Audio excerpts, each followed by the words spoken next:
నమస్కారం. లక్ష్మి చెప్పే కథలకు స్వాగతం. వీణులతో వీక్షించటానికి సిద్ధం కండి. ప్రియ సఖులు, ఇప్పుడు మనం ప్రముఖ రచయిత్రి శ్రీమతి ఉన్నవ విజయలక్ష్మి గారు రచించిన ఆచరణలో అభ్యుదయం ధారావాహిక నుండి 11వ భాగం వినేద్దామండి.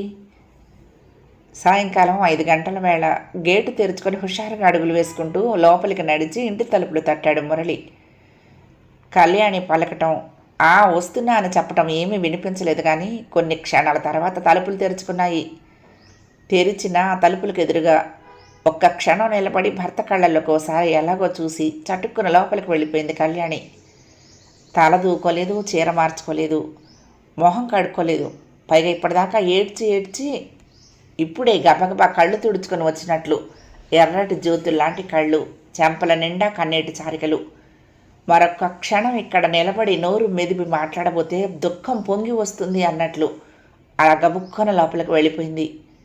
కళ్యాణి ఎందుకిలా ఉంది అనుకుంటూ కంగారుగా కాలి జోళ్ళైనా విప్పుకోకుండా గబగబా లోపలికి వెళ్ళాడు. మౌనంగా కన్నీళ్లు ఓడుస్తూ కిటికీలో నుంచి బయటకు చూస్తున్న కళ్యాణి అడుగుల చప్పుడు విని తల తిప్పి చూసి కొంగుతో చెంపలద్దుకుంటూ తలగడ కింద నుంచి ఉత్తరం తీసిచ్చింది. కళ్యాణిని ఇంతగా బాధించి దుఃఖపెట్టగలిగే ఈ ఉత్తరం ఏమై ఉంటుంది అనుకుంటూ ఆసక్తిగా ఆందోళనగా అది అందుకుని కళ్యాణి పక్కగా మంచం మీద కూర్చుని గబగబా కవరులో నుంచి కాగితం పైకి తీశాడు. చిరంజీవి సౌభాగ్యవతి కళ్యాణిని ఆశీర్వదించి మీ అమ్మ రాయినది. ఆ మొదటి వాక్యం చదువుతూనే అతని మొహం ఎలాగో అయిపోయింది. ఉత్తరం పూర్తిగా చదవకుండానే మడత పెట్టి కళ్యాణి చేతికిచ్చేద్దామనిపించింది. కానీ అందులో ఏముందో తెలుసుకోవాలనే కుతూహలాన్ని అణుచుకోలేక అదో విధంగా మొహం చిట్లించుకుంటూ తర్వాతది చదవటానికి ఉపక్రమించాడు. అక్కడ నువ్వు, అల్లుడు గారు, పాప అంతా క్షేమంగా ఉన్నారని తలుస్తాను. ఇంకా మా సంగతి, ఈ మధ్య కొన్నాళ్లుగా నా ఆరోగ్యం ఏమీ బాగుండటం లేదు. అదే పోతుందిలే అని కొన్నాళ్ళు మందు తినటం కూడా అశ్రద్ధ చేశాను. ఆ తర్వాత మామయ్య బలవంతం మీద డాక్టర్కి చూపించాడు. ఇప్పుడు మందులు, ఇంజక్షన్లు తీసుకుంటున్నాను.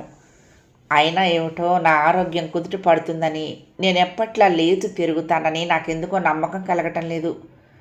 అయితే చావుకు నేను భయపడటం లేదు. పుట్టిన ప్రతి మనిషి ఎప్పుడూ అప్పుడు చావవలసిందే కదా. మరి అలాంటప్పుడు చావును తలుచుకుని భయపడటం ఎందుకు? నేను పెంచి పెద్ద చేయాల్సిన పసివాళ్ళు లేరు. నాకెవరి కోసమూ దిగులు లేదు. కానీ మిమ్మల్ని అందరినీ ఒక్కసారి తృప్తిగా కరువు తీరా కంటి నిండా చూసుకుని మనసారా ఆశీర్వదించాలనే నా కోరిక తీరుతుందంటావా తల్లి? అల్లుడు గారు ఈ పాపిష్టి దాని మొహం చూడటానికి అంగీకరిస్తారా? నీ చిట్టు తల్లిని ఒక్కసారి నా చేతుల్లోకి తీసుకుని గుండెలకు హత్తుకుని ముద్దు పెట్టుకునే అదృష్టం నాకు కలిగించలేవా? నీ తల్లి కడసారి కోరిక తీర్చవా? మీరు ఎన్నాళ్ళో ఇక్కడ ఉండక్కర్లేదు. ఒక్కరోజు ఒక్క పూట నా కళ్ళ ఎదుట ఉండి వెళ్ళిపోదురు. కానీ తప్పకుండా మీరంతా వస్తారని ఎదురు చూస్తూ ఉంటాను. పాప పుట్టినప్పటి నుంచి మీ దగ్గరికి రావాలని, మిమ్మల్ని అందరినీ చూడాలని ఎంతగా అనిపించినా ఆరోగ్యం బాగోలేకనే ఇల్లు కదలలేకపోయాను. ఇంకా నా కోరిక తీర్చే బాధ్యత నీదే. చదవటం పూర్తి చేసి మాటా పలుకు లేకుండా ఉత్తరం మడిచి కళ్యాణికి అందిస్తూ ఉంటే అతని ముఖంలోని భావాలను అర్థం చేసుకోగలిగిన కళ్యాణి ఉండబట్టలేక అడిగింది, ఒక్కసారి వెళ్దామా అని. నేను రావాలా? మురళి గొంతు వెటకారంగా, యావగింపుగా, నిర్లక్ష్యంగా అనేక రకాలుగా అర్థమైంది కళ్యాణికి. నీకు మతుండే మాట్లాడుతున్నావా? నేను ఆ ఇంట్లో అడుగు పెట్టగలనని ఎలా అనుకుంటున్నావు అన్నట్లున్నాయి అతని చూపులు. ఆ చూపులను తప్పించుకునేందుకు తల వంచుకుని, అసలు జబ్బేమిటో రాయనే లేదు అంది కళ్యాణి తనలో తను అనుకుంటున్నట్లు. రాయటానికే ఉంది, ఇలాంటి వాళ్ళకు వచ్చే జబ్బులన్నీ ఒకటే. మురళి సమాధానం విని త్రుళ్ళిపడింది. తన వాళ్ల పట్ల ఈయనలో ఇంత ద్వేషము కసి ఉన్నాయా? ఈయన అన్న మాటలకు అర్థమేంటి? వయసులో ఒళ్ళు మరిచి అన్ని సుఖాలు అనుభవించిన వాళ్ళు చివరికి రోగాలతో కుళ్ళి చచ్చిపోతారనా? మరి నీతిగా పవిత్రంగా బతికిన వాళ్ళకి అసలు చావే రాదనా? ఆ మాటల్లో ఇంత నిర్లక్ష్యమా? నేనేం నా తల్లిని వెనకేసుకొని రావటం లేదు. ఈ నన్న దాంట్లో అసత్యం ఏమీ లేకపోవచ్చు. అయినా ఆమె ఎలాంటిదైనా నన్ను కన్న తల్లి. ఇప్పుడు చావు బ్రతుకుల మధ్య ఉండి నన్ను, నా బిడ్డని కడసారి చూడాలని వెర్రిగా ప్రాధాయపడుతూ లేని శక్తి తెచ్చుకొని ఉత్తరం రాసింది. నా తల్లిని చూసి రావాల్సిన బాధ్యత నాకు లేదా? నీ జబ్బు పాపిష్టిది, నువ్వు పాపిష్టిదానివి అని చెప్పి నిర్లక్ష్యం చెయ్యనా? ఆహా, ఒక్కసారి వెళ్ళి చూసొస్తాను, ఆయన్ని కూడా రమ్మని ప్రాధేయపడతాను అనుకుంటున్న కళ్యాణికి మరొక ఆలోచన వచ్చింది. ఆ ఇంట్లో ఆ వాతావరణంలో వీరు ఒక్కరోజు కాదు, ఒక్క గంట కాదు, ఒక్క క్షణమైనా ఉండగలరా? వద్దు వద్దు, నా కోసం ఇంత చేసిన మనిషిని ఇంకా ఇంకా ఏదో చెయ్యమని అడగటం, చివరికి ఆ ఇంటికి కూడా రమ్మనటం భావ్యం కాదు. వారు రానన్నారని అసలు నేను బాధపడటంలో అర్థమే లేదు అనుకుని పాపను తీసుకుని నేను వెళ్తాను అంది. నీ ఇష్టం, నాకు అభ్యంతరం ఏమీ లేదు అన్నాడు మురళి పొడిగా. అతను మనస్ఫూర్తిగా మాట అనటం లేదని అర్థం చేసుకున్న కళ్యాణి అప్పటికి మరేమీ అనకుండా ఊరుకుంది. కాసేపటికి మురళియే అన్నాడు, ఏదో వెళ్ళాలి అని కంగారు పట్టవే కానీ ఆ ఇంట్లో ఒక్క క్షణం కూడా ఉండలేవు నువ్వు. అక్కడ చేరిన 10 మంది నిన్న ఒక వింత మృగాన్ని చూసినట్టు గుచ్చి గుచ్చి చూస్తూ ఉంటే అసలు నీకు ఊపిరి సలుపుతుందా అని. మురళి గొంతులో తన ఇబ్బంది పడిపోతుందేమోనన్న ఆదుర్ద, ఆ అభిమానం వ్యక్తం కాలేదు. కానీ అదొకలాంటి విరుపు. ఆ దిక్కుమలని కొంపలో నువ్వు కాలెలా పెడతావు అన్న ఈసటింపు ఉన్నదనిపించింది. అయినా పైకేమీ అనాలనిపించలేదు. మురళి వెళ్ళి కాళ్ళు కడుక్కుని వచ్చేసరికి కాఫీ పట్టుకొచ్చింది. ఇవాళ టిఫిన్ ఏం చెయ్యలేదు అంది అతనికి గ్లాస్ అందిస్తూ. పర్వాలేదులే అని ఓసారి ఆమె వంక చూసి, నువ్వు వెళ్ళదలుచుకుంటే వెళ్ళు, నాకు ఇష్టం లేదని ఆగొద్దు అన్నాడు.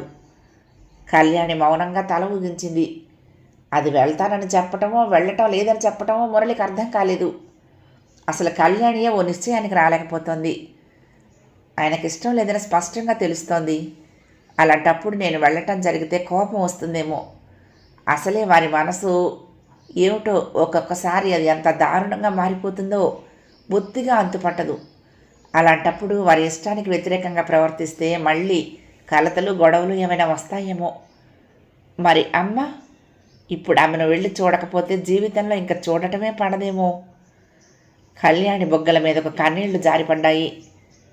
నాకు తెలుసు, నేను మళ్ళీ ఆ ఇంటికి వెళ్ళటం అంటే వాళ్లతో రాకపోకలు సంబంధం పెట్టుకున్నట్లే అని, అది వారికి తలవంపులు తీస్తుందని వారి అభిప్రాయం. వారి భార్యగా వారి అభిప్రాయాలకు విలువ ఇవ్వాల్సిన బాధ్యత నాకు లేదా?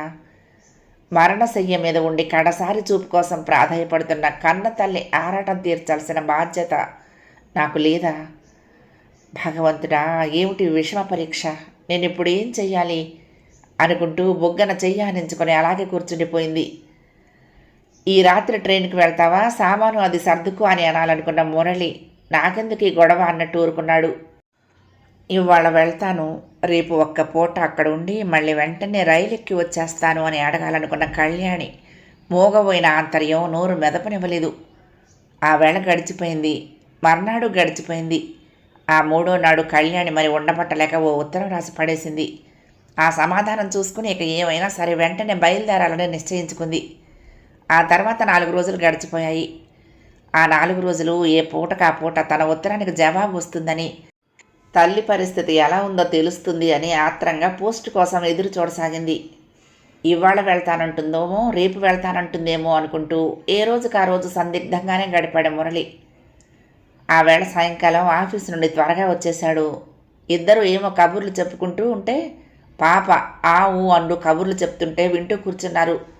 ఇంతలో పోస్ట్ అన్న కేక వినిపించింది. గబుక్కన లేచి వెళ్ళింది. కళ్యాణి, నీ ఉత్తరం అందింది. అమ్మకి ఎలా ఉందో వెంటనే రాస్తే నువ్వు వస్తానని రాశావు అంటే ఇక ఆశ లేదు అన్న పరిస్థితి వస్తే చూడాలని నీ ఉద్దేశం కాబోలు.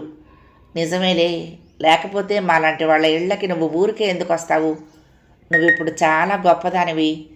నీకు సంఘంలో గౌరవం, పేరు, హోదా అన్నీ ఉన్నాయి. మాలాంటి వాళ్ళ ఇళ్ళకొస్తే మైల పడిపోతావు. అందరూ నేను తక్కువగా చూస్తారు. పోనీ నీ గొప్ప నీ దగ్గరే ఉంచుకో. నువ్వు వస్తావు అని ఆఖరి క్షణం దాకా ఎదురు చూసిన అమ్మకు నీ ఉత్తరం మాత్రం అందింది. అంతే చాలు. ఆ తృప్తైన ఆవిడకి మిగిలింది. నీకు మళ్ళీ ఉత్తరం రాయటానికి కానీ టెలిగ్రామ్ ఇవ్వటానికి కానీ వ్యవధి లేకుండా ఈ మధ్యాహ్నమే అమ్మాయి కన్ను మూసింది. అమ్మా అంటూ 2 చేతులతోనూ ముఖం దాచుకుని వెక్కి వెక్కి ఏడుస్తున్న కళ్యాణిని చూసి తెల్లబోయి ఏదో కీడును శంకిస్తూ ఆమె చేతిలో ఉన్న ఉత్తరం తీసుకుని చదివాడు మురళి. ఆ ఉత్తరం చదువుతూ ఉంటే అతని మొహం అదోలా అయిపోయింది. తప్పు చేసిన వాడిలా సిగ్గుపడిపోయాడు. కళ్యాణిని ఓదార్చాలంటేనే అతనికి చచ్చే మొహమాటంగా ఉంది. ఏం చెయ్యాలో తెలియక ఆమెకు దగ్గరగా అలాగే నిలబడిపోయాడు. కళ్యాణి ఏడుస్తూ ఉంటే ఏమైనా మాట్లాడుతుందేమో, వెంటనే వెళ్ళలేకపోయినందుకు తనని తనే నిందించుకుంటుందేమో, లేకపోతే నాకెంతగా వెళ్ళాలని ఉన్నా మీ వాలకం నా కాళ్ళు రెండు బంధించేసి అడుగు ముందుకు పడనీయకుండా చేసిందని అంటుందేమో. ఈ దుఃఖంలో తను ఏమన్నా ఏమీ అనుకోకూడదు అనిపించింది అతనికి. కానీ కళ్యాణి ఒక్క మాట కూడా పైకి మాట్లాడలేదు. అలా మౌనంగా వెక్కిళ్ళు పెడుతూ కుమిలిపోతూ ఉంటే ఆ దృశ్యం చాలా హృదయ విదారకంగా అనిపించింది. మెల్లగా వెళ్ళి ఆమె పక్కన మరో కుర్చీలో కూర్చున్నాడు.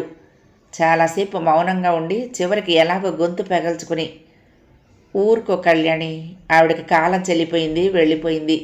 ఎంత బాధపడితే మాత్రం పోయిన మనిషి తిరిగి రాదు కదా అన్నాడు. అతని ఓదార్పు మాటలు కళ్యాణి మీద పనిచేయలేదు. చాలాసేపటిదాకా అలా ఏడ్చి ఏడ్చి చివరికి ఎలాగో దుఃఖాన్ని రవంత దిగమింగుకుని కొంగుతో మొహం తుడుచుకుంది. మురళి వంక చూసి ఆ వెంటనే చూపులు తిప్పుకొని ఎటో చూస్తూ కుర్చీలో వెనక్కి జార్లబడి కూర్చుంది. ఆమె కళ్ళ వెంట టపటపా నీటి బొట్లు జారి బుగ్గల మీదకు పడుతున్నాయి. వాటి వంకే చూస్తూ కూర్చున్నాడు మురళి. ఆ కన్నీటికి కళ్యాణి ఇందాక అతని వంక చూసిన చూపుకు మాటలు వచ్చుంటే అతనితో ఇలా చెప్పేవి. ఆనాది నుంచి స్త్రీ బాధ్యతను స్వీకరించి ఆమెను పోషించి భరించి రక్షిస్తున్నాడు మగవాడు. అందులోనూ మీకు, నాలాంటి దాన్ని ఉద్ధరించిన మీకు నా శ్వాసను కూడా శాసించే అధికారం ఉంది. నా ప్రతి కదలికను నిర్దేశించే హక్కు ఉంది. నాకు తెలుసు, అడపాదడపా అయినా మా అమ్మకి ఉత్తరం రాయటం, ఆవిడ దగ్గర నుండి జవాబులు అందుకోవటం కూడా మీకు ఇష్టం ఉండేది కాదు. అయినా పైకి ఆ మాట ఏనాడు చెప్పలేదు. ఇక అయిపోయింది. మీకు ఇష్టమైనా కాకపోయినా నన్ను గురించి బాధపడే వాళ్ళు ఎవ్వరూ లేరు, నా క్షేమం తెలియచేయాల్సిన వాళ్ళు ఎవ్వరూ లేరు అని. కానీ ఇందులో ఒక్క అక్షరమైనా అవి మన భాషలో చెప్పలేవు. వాటి భాష మురళికి అర్థం కాలేదు. ఆ రోజంతా నిశ్శబ్దంగా బరువుగా గడిచిపోయింది. టక్ టక్ టక్ మని తలుపు చప్పుడయింది.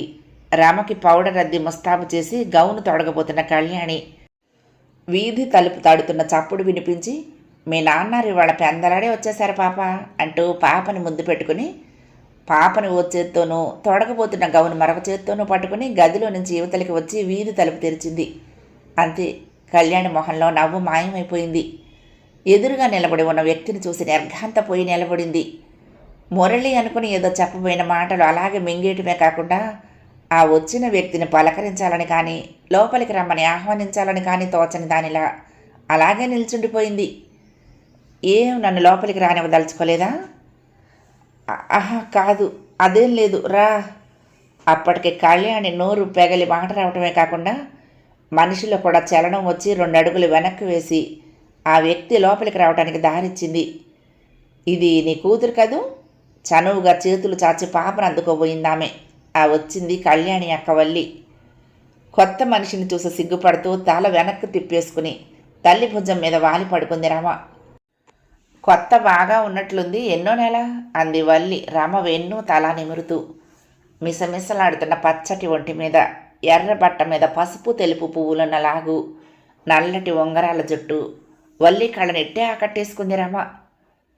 8వ నెల వచ్చింది. కాసిన మంచినీళ్ళిద్దు అంటూ అక్కడ ఉన్న కుర్చీలకు కూలబడి కర్చీఫ్తో నుదురు మెడ అద్దుకుంది వల్లి. కళ్యాణి యంత్రంలా నడిచి వెళ్ళి గ్లాసుతో చల్లటి నీళ్లు తీసుకొచ్చిచ్చింది. నీళ్లు తాగి ఖాళీ గ్లాసు టీపాయ్ మీద పెడుతూ, కూర్చోవేం అంది వల్లి నవ్వుతూ. ఈ ఊరెప్పుడొచ్చావు? మరో కుర్చీలో కూర్చుని పాపని ఒళ్ళో కూర్చోబెట్టుకుని ఇందాకటి నుండి చేతిలో ఉండిపోయిన గౌను తొడిగింది. అమ్మయ్య, ఇప్పటికి నీ అంతటి నువ్వు ఒక ప్రశ్న వేశావు, పర్వాలేదు. నన్ను గురించి తెలుసుకోవాలని కాస్తైనా ఆసక్తి ఉందన్నమాట. నేను మామయ్య ఈ ఊరు వచ్చి నెల అయ్యింది అంది. ఇంకా తర్వాత ఏం అడగాలో తెలియని దానిలా మౌనంగా ఉండిపోయింది కళ్యాణి. ఆమె మొహం కూడా ఎలాగో ఇబ్బందిగా ఉన్నట్లుంది. నేను ఇలా మీ ఇంటికి రావటం నీకు ఇష్టం లేనట్లుంది. ఆ సంగతి నాకు తెలుసు. నిన్ను పాపని చూడాలని ఒకటే ప్రాణం కొట్టుకుపోయి ఇలా వచ్చాను. మధ్యాహ్నమే రావాలని, మీ ఆయన ఆఫీస్ నుంచి వచ్చే లోపునే వెళ్ళిపోవాలని బెందరాళ్ళని బయలుదేరాను. కానీ ఇల్లు కనుక్కోవటం కష్టమైపోయింది. అడ్రస్ కాగితం పట్టుకుని గంటసేపు రిక్షాలో 4 వీధులు తిరిగితేనే కానీ ఈ ఇల్లు పట్టుకోలేకపోయాను. సరే, ఇంతకీ మీ ఆయన ఎన్ని గంటలకు వస్తాడు అడిగింది. వచ్చే వేళయింది అంది కళ్యాణి బిత్తుకుమంటూ వీధి గేటు వైపు చూస్తూ. అయితే నన్ను ఇప్పుడే వెళ్ళిపోమ్మంటావా? లేకపోతే నన్ను నీ స్నేహితురాలిగానో పరిచయం చేయరాదా? మీ ఆయన్ని చూడాలని నాకు భలే ముచ్చటగా ఉంది అంది. పిల్లికి చెలగాటం, ఎలుకకు ప్రాణ సంకటం అన్నట్లుంది వాళ్ళ పరిస్థితి. కళ్యాణి దగ్గర నుంచి ఎలాంటి సమాధానం రాకపోవడంతో వల్లియ మళ్ళీ అడిగింది ప్రసంగం మారుస్తూ. అమ్మకు జబ్బుగా ఉందన్న ఉత్తరం రాస్తే రాలేదేం? రాలేదు. తల్లి జ్ఞాపకం వచ్చి కళ్యాణి కళ్ళల్లో నీళ్లు నిలిచాయి. 4 నెలల నుంచి కొద్ది కొద్దిగా మానుకొస్తున్న గాయం మళ్ళీ రేగినట్లయింది. నాకు తెలుసు నీకు రావాలని ఉన్నా అతను పంపించుండడు. ఏడాది క్రితం అమ్మమ్మకు జబ్బుగా ఉందని రాస్తే జవాబైనా రాసావు కాదు. ఆవిడ పోయింది. ఇప్పుడైనా అంతే అవుతుందని నేను మావయ్య చెప్తున్నా వినకుండా ఓ పూటంతా కూర్చొని హైరాణ పడి పెద్ద ఉత్తరం రాసింది నీకు. సరేలే, ఏదేదో అయిపోయింది. ఇంకా ఆ ఊళ్ళో ఏముంది? డబ్బు చాలా భాగం ఖర్చయిపోయింది. ఆ మిగిలిందేదో పట్టుకుని నేను మామయ్య ఈ ఊరు వచ్చేసాము అంది వల్లి. కబుర్ల ధోరణిలో ఉన్న వల్లి కానీ తల వంచుకొని కూర్చున్న కళ్యాణి కానీ మురళి రాకను గమనించలేదు. అతను పూర్తిగా లోపలికొచ్చి కుర్చీ ముందుకు లాక్కొని కూర్చోబోతూ ఉంటే ఇద్దరూ త్రుళ్ళి పడినట్లు తలలు తిప్పి చూశారు. ఈవిడ పేరు జానకి, చిక్కడపల్లిలో ఉంటారు. ఓసారి కూరల బజార్లో పరిచయం అయింది. ఈ వెనక వీధిలో వాళ్ళెవరో ఉన్నారట. సరే, నన్ను కూడా చూసిపోదామని ఇలా వచ్చారు. గబగబా ఎవరో తరుముకొస్తున్నట్లు చెప్పేసింది కళ్యాణి. అక్కడ కుర్చీలో కూర్చోవాలనుకున్న వాడే మళ్ళీ మానేసి అలాగా అన్నాడు. లోపలి గదిలోకి వెళ్ళిపోయాడు. అప్పటిదాకా రెప్ప వాల్చకుండా అతని వంకే చూస్తున్న వల్లి, సినిమా హీరోలను తలదన్నేలా ఉన్నాడే మీ ఆయన అంది పెదవి విరిచి చిన్నగా నవ్వుతూ. కళ్యాణి మనసు ఉలిక్కి పడింది. చూపులు యావగింపును దాచుకోలేకపోయాయి. సరే, నేను వెళ్తాను అంటూ లేచింది వల్లి అదేమి గమనించని దానిలా. ఆ మాట కోసమే చాలాసేపటి నుంచి ఎదురు చూస్తున్న కళ్యాణి సరే అంది తను లేచి నిలబడుతూ.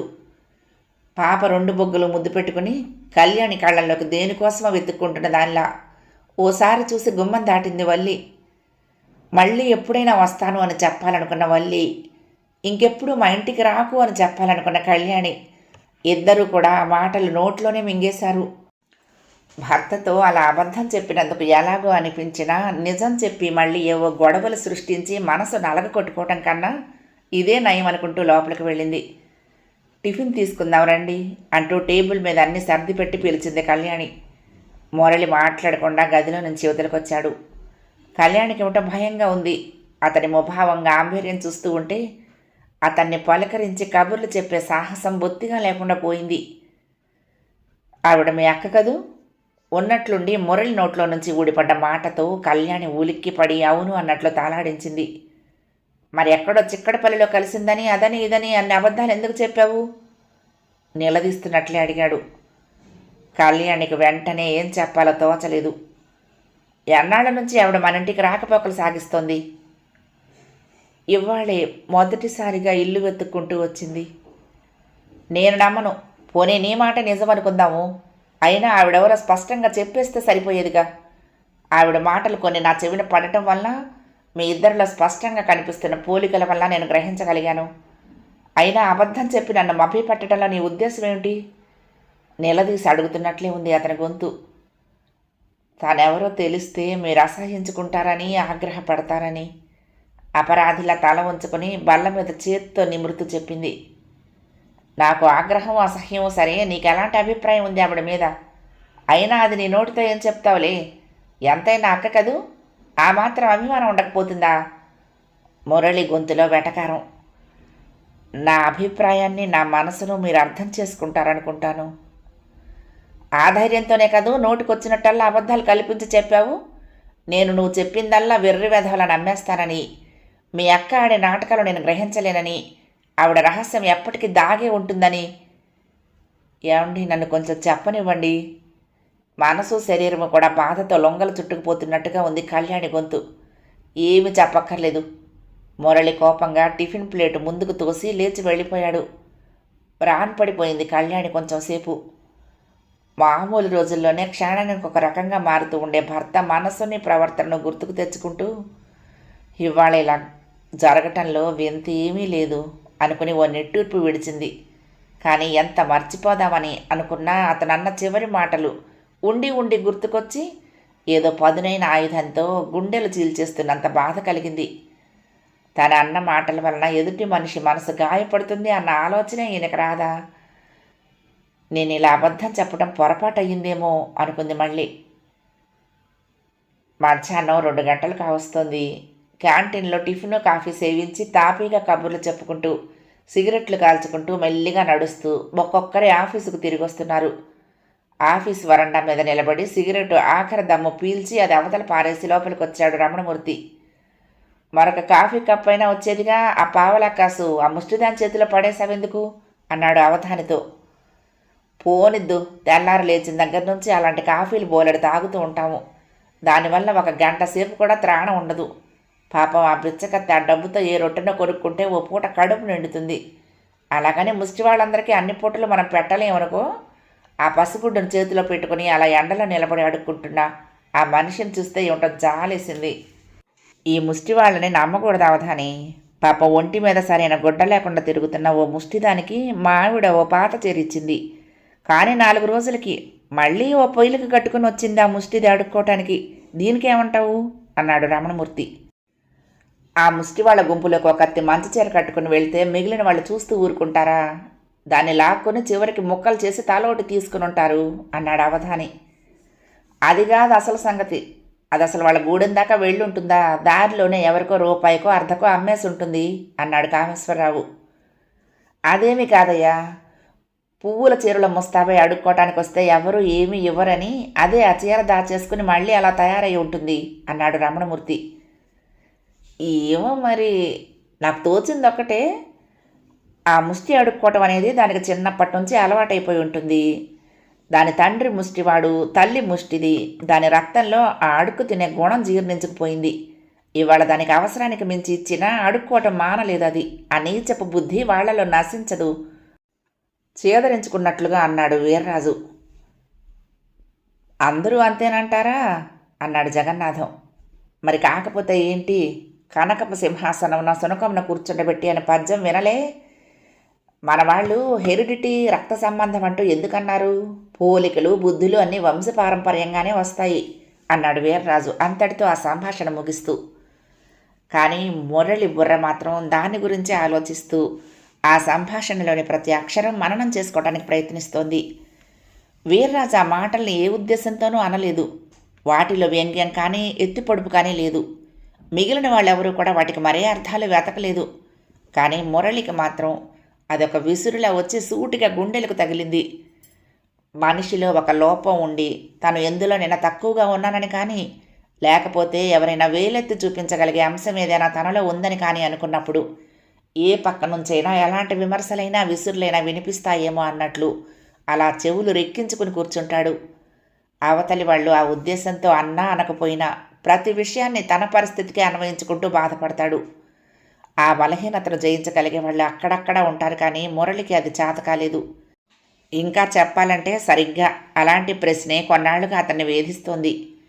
ఉదాహరణతో సహా విన్న ఆ సంభాషణ అతని మనసులో ఏదో అశాంతిని రేపింది.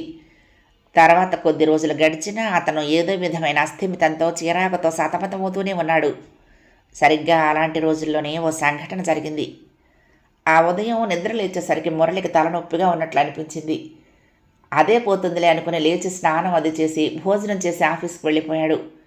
క్రమంగా సర్దుకుంటుంది అనుకున్న తలనొప్పి తగ్గలేదు సరికదా, ఇంకా ఎక్కువ అవటం ప్రారంభించింది.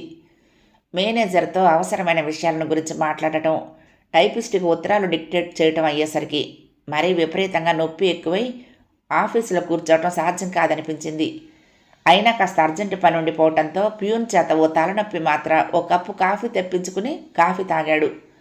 దాంతో కాస్త నొప్పి తగ్గినా అక్కడ కూర్చోవాలనిపించక ఆ అర్జెంటు పని ఏదో చూసి మేనేజర్కు చెప్పేసి వచ్చాడు. అతను రిక్షా దిగి గేటు తెరుచుకుని లోపలికి వస్తూ తన ఇంటి గడపలో నిలువునా నిలబడి ఉన్న మనిషిని చూసి తెల్లబోయాడు. ఎవరితను? మా దగ్గర వాళ్ళల్లో కానీ దూరపు బంధువుల్లో కానీ ఇలాంటి వ్యక్తి ఎవరూ లేరు. స్నేహం లేదు సరికదా, కనీసం ముఖ పరిచయమైనా ఉన్న గుర్తు రావటం లేదు. మరి ఇతను ఎవరై ఉంటాడు అనుకుంటూనే అడుగులు ముందుకు వేశాడు. విలాసంగా సిగరెట్టు కాలుస్తూ ఆ పొగ రింగుల్లోకి అరమోడ్పు కన్నులతో చూస్తూ ఓలాంటి తన్మయత్వంతో ఉన్న ఆ వ్యక్తి తన దగ్గరికి ఎవరో వచ్చినట్లు అనిపించి చటుక్కున్న తల తిప్పి చూశాడు. ఎవరు నువ్వు అన్నట్టు ఓసారి ఎగాదిగా మురళి వంక చూసి అంతలోనే పెదవుల మీదకి చిరునవ్వు తెచ్చుకుంటూ రండి అంటూ లోపలికి నడిచాడు ఆ వ్యక్తి. నా ఇంట్లోకి నేను రావటానికి వీడు అనుజ్ఞ ఇవ్వాలా? అసలు వీడెవడు? లోపల విసుక్కుంటూ మీరు అంటూ అర్ధోక్తిలోనే ఆగిపోయాడు. కళ్యాణి మా మేనగోడలేండి, నా పేరు రాఘవరావు నవ్వుతూ చెప్పాడతను. ఆ ఇకిలింపు చూస్తుంటే ఒళ్ళు మండిపోయింది మురళికి. ఈడ్చిపెట్టి ఒక లెంపకాయ కొడదామా అనిపించింది. మీరెవరో అడగక్కర్లేకుండానే నాకు తెలిసిపోయిందిలేండి. రాగానే కళ్యాణి మీ పెళ్లి ఫోటోలు అవి చూపించింది అంటూ మరొకసారి ఇకిలించి కళ్యాణి అల్లుడు గారు వచ్చారమ్మా అంటూ ఓ కేక పెట్టాడు. వంటగదిలో నవ్వుకుంటూ కబుర్లు చెప్పుకుంటూ కాఫీ కలుపుతున్న వల్లికి కళ్యాణికి మురళి రావటం వాళ్ళు మాట్లాడుకోవటం తెలియలేదు. కానీ ఇప్పుడు రాఘవులు గట్టిగా వేసిన కేకతో ఇద్దరూ త్రుళ్ళి పడ్డారు. కప్పుల్లోకి కాఫీ ఉంచుతున్న కళ్యాణి చెయ్యి వణికి గిన్నెలో కాఫీ కొంత ఆమె చీర మీద కొంత నేల మీద పడిపోయింది. ఆ ఉన్నది 2 కప్పుల్లోనూ పోసి ఇది మీరు తీసుకోండి, మాకు మళ్ళీ చేస్తాను అంటూ 2 కప్పులు సాసర్లు ఓ ట్రేలో పెట్టి అక్కగారి చేతికిచ్చింది. ఆ పనులన్నీ చేస్తున్నప్పుడు కూడా ఆమె చేతులు వణికిపోవటం గమనించిన వల్లి ఏమిటే ఇది, మీ ఆయన పేరు చెప్పేసరికి అంత భయపడిపోతున్నావు అంది వేళాకోళంగానూ వెక్కిరింతగాను కూడా. నయమే, భయమేమీ లేదు. ఈ మధ్య నీరసంగా ఉంటుంది ఒంట్లో. దాంతో కాళ్ళు చేతులు 24 గంటలు వణుకుతున్నట్టే ఉంటున్నాయి. ఏదో చెప్పేసి పక్కకు తిరిగి కొంగుతో మొహం మీద చెమట తుడుచుకుని పద అంది కళ్యాణి. కాఫీ ట్రేతో ముందు వల్లి, ఆ వెనక కళ్యాణి వీధి గదిలోకి వచ్చారు. అక్కడ కుర్చీలో రాఘవులు అక్కడే కూర్చున్నాడు. మరిది గారేరి అంది వల్లి ఓ కప్పు అతనికిచ్చి మరొక కప్పు తను తీసుకుంటూ. అలా లోపలికే వచ్చారు, గదిలో ఉన్నారేమో తెల్లటి గుడ్డ పీలికలా పాలిపోయి ఉన్న కళ్యాణి మొహంలోకి నిశితంగా చూస్తూ అన్నాడు. కళ్యాణి ఏమీ మాట్లాడలేదు. అసలు మాట్లాడటానికంటూ ఏదైనా ఉందని కూడా తనకు అనిపించలేదు. కాఫీ తాగి వాళ్ళు వెళ్ళిపోయాక వీధి తలుపు గడియపెట్టి గుండెలను పిడికిట్లో పట్టుకుని గబగబా లోపలికి వచ్చిన కళ్యాణి గుమ్మం నుంచే పడగదిలోకి చూసింది. ప్యాంటు జేబుల్లో 2 చేతులు పెట్టుకుని కిటికీ దగ్గర నిలబడి ఉన్నాడు మురళి. అతను అటు తిరిగి ఉండటం వలన కళ్యాణిని గమనించలేదు. ఆ స్థితిలో ఉన్న అతన్ని అప్పుడు పలకరించడానికి సాహసం లేక మెల్లిగా వంటగదిలోకి వెళ్ళిపోయింది.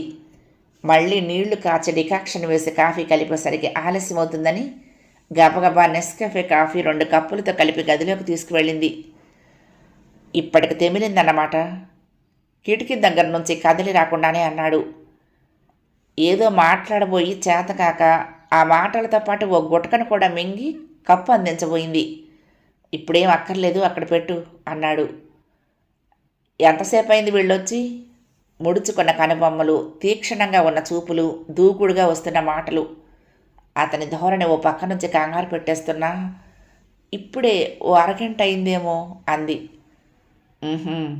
ఇవాళ ఒంట్లో బాగుండక నేను త్వరగా ఇంటికి వచ్చాను కాబట్టి తెలిసింది. నేను ఇంట్లో లేని సమయంలో వీళ్ళు ఇలాగే వస్తూ పోతూ ఉన్నారన్నమాట. అయ్యో లేదు, మామయ్య ఇవాళ్లే మొదటిసారి వచ్చాడు. నన్ను పాపని ఒక్కసారైనా చూడాలని ఎంతో ఇదవుతూ ఉంటే అక్కయ్య తీసుకొచ్చింది. కళ్యాణి మాటలు ఇంకా పూర్తి కానేలేదు. చివ్వున ఇటు తిరిగి కళ్ళలో నిప్పులు కురిపిస్తూ మావయ్య ఆ వెధవ వాడు నన్ను అల్లుడు గారు అంటూ నిన్ను అమ్మాయి అంటూ మన ఇంట్లో తిరగటం నేను సహించను. అలాంటివి నాకు ఇష్టం ఉండదు. ఇది మొదటిసారైనా ఎన్నోసారైనా అయ్యిందేదో అయిపోయింది. ఇక నుంచి నువ్వు వాళ్ళని లోపలికి రానివ్వద్దు. వాళ్లతో నవ్వుతూ కబుర్లు చెప్పుకోవటం నీకు సరదాగానే ఉండొచ్చు. నాకు సరదాగా ఉందా? వాళ్ళ ఇంట్లో అడుగుపెట్టిన దగ్గర నుంచి నా గుండెలు పగిలి మొక్కలైపోతాయేమో అన్నంతగా ఎలా దడదడలాడుతున్నాయో మీకు చెప్పలేను. నువ్వు నాకు చెప్పకపోయినా పర్వాలేదు. నాకు కావాల్సింది ఒకటే. ఇక నుంచి నీ వాళ్ళెవరూ నీతో ఎలాంటి సంబంధము పెట్టుకోవటానికి వీల్లేదు. వాళ్ళ రాకపోకలన్నీ బంద్ అయిపోవలసిందే. ఆ మాట నువ్వు వాళ్ళకి స్పష్టంగా చెప్పలేకపోతే నేనే చెప్తాను. మీకు అలాంటి అవసరం రాదు. ఇంకా వాళ్ళు మన ఇంటికి రారు. వాళ్ళని పంపించే ముందు నేనే చెప్పేశాను. అలా చెప్పాలని వాళ్ళు రాగానే అనుకున్నాను కూడా. కానీ కనీసం ఈ ఒక్కరోజైనా వాళ్ళు ఉన్నంతసేపు వాళ్లతో సరదాగానే మాట్లాడాలని, నాలోని భయాన్ని అలజడిని వాళ్ళు గుర్తించకుండా నవ్వుతూ మాట్లాడాలని అనిపించింది. ఆర్ద్రత నింపుకున్న గొంతుతో కళ్యాణ్ చెప్తూ ఉంటే వెటకారంగా కనుబొమ్మలు ముడిచాడు. ఇదంతా నేను విన్నదానికి అన్నదానికి సంజాయిషి ఏమీ ఇవ్వక్కర్లేదు అన్నాడు. సంజాయిషి ఇవ్వటం కాదు, నా అంతటి నేను చెప్తున్నాను. ఆ కాసేపు అలా ఉండటానికి నేను ఎంతగా శక్తిని కూడా తీసుకోవలసి వచ్చిందో. ఆంతర్యంలో ఎంతటి అగ్నిని పెట్టుకొని పైకి చిరునవ్వు నటించడం అనేది, అబ్బా! ఆ పరిస్థితి ఎంత దారుణంగా ఉంటుందో మీకు అర్థమయ్యేలా చెప్పటం నాకు చేత కాదు. హఠాత్తుగా టేబుల్ మీద తల ఆనించి వెక్కి వెక్కి ఏడవటం మొదలుపెట్టింది. ఇవాళ తలనొప్పితో అసలే నా తల పగిలిపోతోంది. నీ గొడవతో నాకు ఇంకా వెర్రెత్తించకు. నన్ను కాసేపు కళ్ళు మూసుకొని పడుకొని అంటూ అలాగే వెళ్ళి మంచం మీద వాలిపోయాడు. కాసేపు అలా ఏడ్చి ఏడ్చి గుండెలలో భారం కొంచెం తేలిక చేసుకుని ఆ తర్వాత కళ్ళు తుడుచుకుని గదిలో నుంచి యువతలికి వచ్చి వీధి గదిలో పాపని ఆడిస్తూ కూర్చుంది కళ్యాణి. 11వ భాగం సమాప్తం. ప్రియ సఖులు, ఈ కథ మీకు నచ్చితే తప్పకుండా లైక్ చేయండి, షేర్ చేయండి, కామెంట్ చేయండి, సబ్స్క్రైబ్ చేసుకుని నన్ను ఎంకరేజ్ చేయండి. ఉంటానండి. ప్రేమతో లక్ష్మి, కృష్ణా తీరం దుర్గమ్మ సన్నిధానం. నమస్తే.